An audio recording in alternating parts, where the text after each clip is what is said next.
Ketum NGO Gerak Indonesia Geram saksikan pekerjaan proyek tidak transparan terkesan asal-asalan. Harapan saya ke depan, Pemkab Lampung Timur itu sangat harus teliti betul dalam memilih pemenang-pemenang tender. Jangan hanya ketika dia memenangkan tender sanggup mengerjakan saja, tapi pemenang tender itu juga harus bisa menjaga mutu dan kualitas. Jadi begini, apa nggak ada aturannya di situ di kontraktor itu? jadi semua yang disiapkan oleh pihak artinya yang tertuang dalam kontrak kerja itu mestinya harus dipasang oleh setiap rekan. Lampung Timur, proyek bangunan jalan berada di RT 12 dan 13 Dusun 4 Desa Gunung Sugi Besar Kecamatan Sekampung Udik Lampung Timur. Ditemukan proyek Lataston yang sedang dikerjakan secara asal-asalan tanpa memperhatikan juknis dan spesifikasi pembangunan, juga tidak diketahui proyek dari dinas mana berasal dan anggarannya berapa dikarenakan tidak terpasang pelang atau papan nama.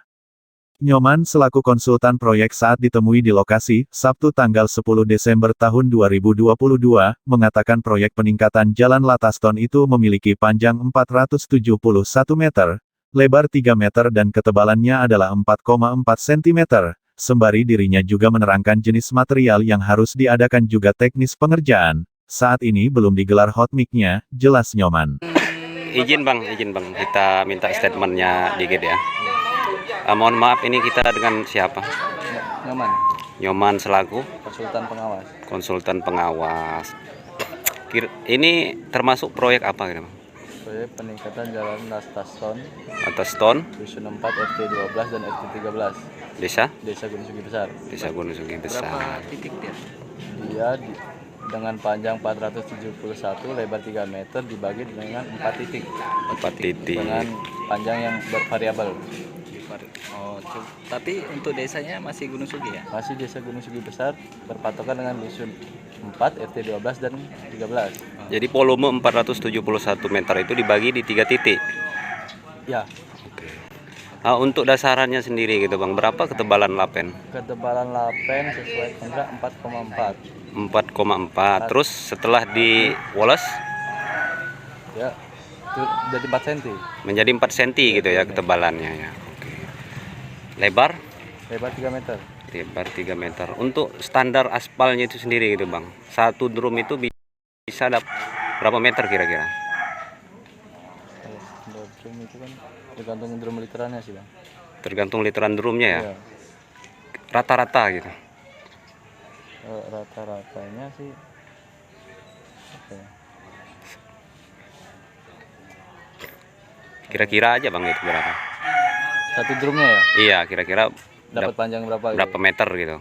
Kurang lebih 15 sampai 20 meteran. 15 sampai 20 meteran ya. Itu Untuk lapen itu ya. Ya. Oke. Untuk konstruksi batu yang digunakan dari awal itu batu apa saja? Batu 53, 23, 12 screening. Screening. Ketebalan ini bang, kalau ketebalan hot mic-nya gitu. 3 cm. 3 cm. 3 cm jadi atau gembor? 3 cm jadi ya. Berarti gembornya? Ya, minimal 3,5. Minimal 3,5 gitu ya gembornya. 3,5, 32. Tahu nggak bang siapa pelaksananya ini? Kalau pelaksana saya tahunya titik nolnya sama Edo. Titik nolnya ya. Edo cuman ya. Kalau bosnya dia orang, saya kurang paham. Edo itu orang mana? Orang Semarang. Untuk CP yang mengerjakan ini pemborongnya pakai CP apa bang? CP untuk pemborong saya sesuai gambar pakai CP Inti Mulia. Inti Mulia ya. Yang saya pegang sesuai gambar. Alamat CP-nya? Sukadana. Dia tidak mencantumkan di mana-mana, tapi alamatnya jadi Sukadana. Hal senada juga disampaikan Sutiono, operator Wells alat berat penggiling batu. Dirinya tidak pernah menghitung berapa kali menggiling batu di proyek tersebut. Dirinya hanya tahu bahwa berat Wells yang dikemudikannya adalah 10 ton. Izin bentar Pak, untuk pemadatan dasaran ini berapa kali gitu digilas? Enggak, berapa kali bolak-balik? Enggak, saya enggak dihitung. Hah? Enggak dihitung, yang Enggak dihitung ya? Sampai laut enggak dihitung. Oh, yang penting rapi gitu Pak ya? Iya, rapi. Untuk beban moles berapa ton? 10 ton. 10 ton. 10 ton. Ya. Kalau penggilingan gilasnya yang penting rapi gitu ya? Iya. Oke. Namanya siapa, Pak? Yono. Hah? Pak Sugiono. Sugiono, operator alat bolos ya. Terima kasih, Pak ya. Berbeda dengan yang disampaikan Ahmad Ketua DPW NGO Gerakan Rakyat Anti Korupsi, Gerak Indonesia, menurutnya dengan tidak adanya plang atau papan informasi proyek yang terpasang di lokasi, hal tersebut sudah menandakan bahwa tidak ada transparansi dalam pengerjaannya. Bahkan hal yang serupa bukan kali ini terjadi, pekerjaan proyek tidak terpasang plang di Lampung Timur. Saya sudah konfirmasi kepada masyarakat di sini, mereka bilang bahwa wells penggiling batu dioperasikan hanya sekali lewat.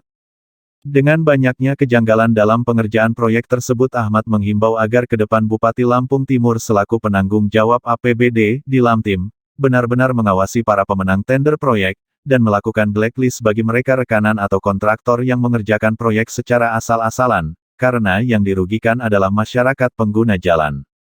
Terakhir, dirinya juga memohon kepada pejabat pembuat komitmen di Dinas PUPR agar tidak sembarangan dalam menandatangani komitmen terhadap kontraktor nakal, karena bila terjadi permasalahan pada proyek tersebut tak ayal dirinya bakalan dipanggil oleh pihak berwajib untuk dimintai pertanggungjawaban.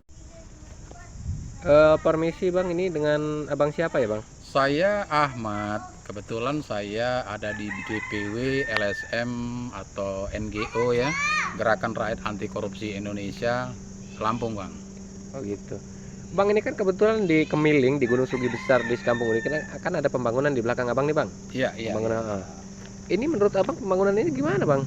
Ya kalau menurut saya pembangunannya sudah jelas kayak asal jadi dan banyak dugaan yang melanggar aturan atau juknisnya karena jauh dari spesifikasi gitu loh. Di sini kan jelas ketebalan yang 4,4 cm itu mana gitu loh. Dan batu-batunya juga yang kita lihat di sini dihampar sudah ditutupin koral ini, ditutupin sabes. Ini kita juga lihat, waduh kacau banget deh ya. Satu, yang kedua, walesnya itu menurut warga sekitar di sini tadi saya konfirmasi, itu walesnya itu hanya satu kali lewat gitu loh Bang. Jadi tidak ada supaya supaya dia keras atau bagaimana, tidak ambrol gitu, tidak ada. Oh, jadi wales itu hanya satu kali giling? Satu kali. Hanya satu kali giling itu Bang ya? Giling, ya. Begitu. Terus kalau menurut Abang, kalau ini kan pembangunan ini kan nggak ada plang informasi nih Bang, plang papan informasi nih. Kalau menurut Abang gimana tuh Bang? Oh, itu salah besar Bang, karena papan informasi itu kan bukti transparansi publik. Artinya ketika ke sebuah proyek ada plang informasinya, jadi masyarakat bisa mengakses ketransparanannya itu Bang. Karena sekarang ada undang-undang keterbukaan informasi publik, setiap warga negara Indonesia boleh mengakses agar pekerjaan itu secara transparan, jadi bebas korupsi nantinya Bang. Ini ada indikasi dong kalau begini, artinya jadi ada dugaan yang enggak sangat ini Bang ya. Kami sangat menduga ini fiktif gitu Bang. Artinya mungkin ada kocok bekem ya. Kocok bekem dari kontraktor mungkin atau bagaimana. Yang jelas ini kurang transparan. Kalau untuk harapannya Abang sendiri gimana Bang? Harapan saya jelas, harapan saya supaya hal-hal seperti ini diperbaiki. Diperbaiki maksudnya itu supaya ke depan ini seperti Pemkab Lampung Timur itu bisa lebih harapan saya ke depan Pemkab Lampung Timur itu sangat harus teliti betul dalam memilih pemenang-pemenang tender. Jangan hanya ketika dia memenangkan tender sanggup mengerjakan saja, tapi pemenang tender itu juga harus bisa menjaga mutu dan kualitas. Karena masyarakat awam Bang, masyarakat kecil seperti mereka ini pengguna jalan ini yang akan dirugikan apabila dalam jangka artinya tenggat waktunya jalan ini sudah rusak. Itu kan masyarakat yang dirugikan, termasuk pengguna jalan, termasuk ke kita gitu loh. Oh seperti itu. Jadi kesannya pembangunan ini hanya menghambur-hamburkan uang aja Bang ya? Ada arahnya ke situ juga, dugaan ke situ ada gitu loh. Jadi yang jelas tidak sesuai dengan spesifikasi. Oh, gitu. Terus harapan saya ya seperti sebagai masyarakat Lampung Timur, ya dalam hal ini Bupati Lampung Timur agar segera cross check itu loh. Jangan hanya menerima laporan. Satu. Yang kedua, pejabat pembuat komitmennya juga jangan asal-asalan membuat komitmen dong. Intinya jangan hanya menandatangani tanpa melihat situasi yang ada di lapangan gitu loh. Oh gitu. Ya sudah kalau gitu Bang. Terima kasih ya Bang. Saya juga lagi mau cross check. Oke ya. Terpisah Senin tanggal 12 Desember tahun 2022 di kediamannya Ramadan Ketua Gapeknas Lampung Timur, menyoroti terkait tidak terpasang plang proyek itu harus dipasang, jika tidak itu artinya telah terjadi pelanggaran hukum, dan aparat harus tanggap dengan hal seperti itu, karena itu menggunakan uang negara termasuk proyek yang didanai dari dana desa dan sebagainya harus memasang yang namanya pelang proyek tersebut. Untuk itu, Ketua Gapeknas Lamtim meminta agar Bupati menempatkan orang-orang yang kredibel di bidangnya untuk menjadi seorang pemimpin di dinas yang notabene sebagai pelayan publik. Terutama memilih orang-orang yang berintegritas dan baik. Semua yang disiapkan oleh pihak artinya yang tertuang dalam kontrak kerja itu mestinya harus dipasang oleh setiap rekan. Karena apakah dia bersumber dana bersumber dari APBN kah, apakah dari provinsi, apalagi ini dari pendapatan asli daerah Lampung Timur atau APBD, ya kan? Itu wajib apa enggak itu, Pak? Ya harus.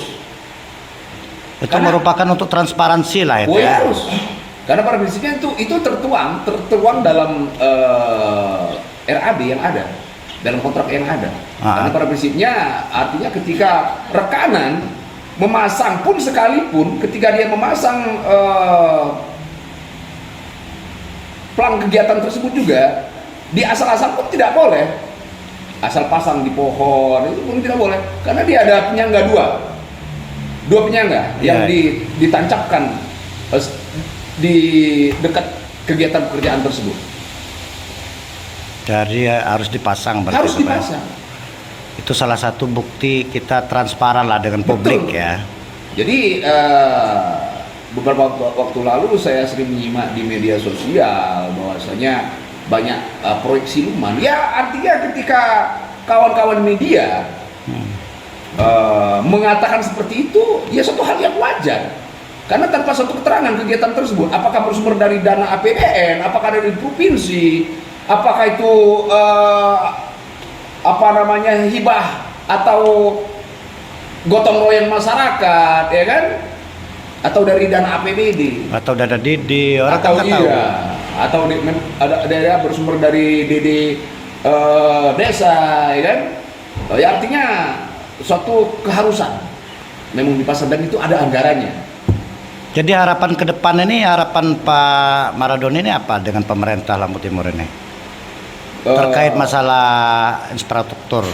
Pertama, saya meminta kepada Bapak Bupati Dawam Raharjo untuk bagaimana melihat terlebih dahulu sumber daya manusia yang akan diletakkan beliau menjadi pelayanan publik adalah orang-orang yang berkompeten di bidangnya, orang-orang yang memiliki integritas, orang-orang yang baik, yang mumpuni di bidangnya juga. Dan yang kedua, berbicara masalah infrastruktur, semua komponen harus bekerja sama, semua komponen harus ikut serta mengawasi. Apakah masyarakat biasa, apakah pemerintah desa, apakah kecamatan. Itu boleh ya masyarakat juga ya mengawasi itu. Karena ini era transparansi betul. Jadi kalau dia disumput-sumputin itu bukan kegiatan namanya, Pak. Takut gini loh, kalau masyarakat ini kan kadang-kadang takut diancam, kadang-kadang pakai preman, kontraktornya takut seperti itu aja. Oh itu artinya ada suatu hal yang dilakukan secara semena-mena untuk menutupi suatu hal. Artinya menurut saya biarkan saja. Artinya kalau kita merasa kurang, ya kita perbaiki sebagai rekanan gitu kan. Kalau udah benar, artinya udah sesuai dengan apa yang diminta oleh atau petunjuk teknis dari kontrak, ya dikerjakan. Nah terkait anggaran dari Dinas PUPR dan Dinas Cipta Karya, nah, apakah kan kita ini informasi kan kena defisit nih Lampung Timur. Apa berpengaruh nggak itu untuk pembayaran kerjaan-kerjaan kita di sini di Lampung Timur? Kalau itu saya tidak terlalu jauh. Tapi pada prinsipnya ketika rekanan sudah menyelesaikan kewajibannya, mungkin insya Allah hak mereka pun akan ditunaikan oleh pemerintah daerah. Dari Lampung Timur, Tony melaporkan.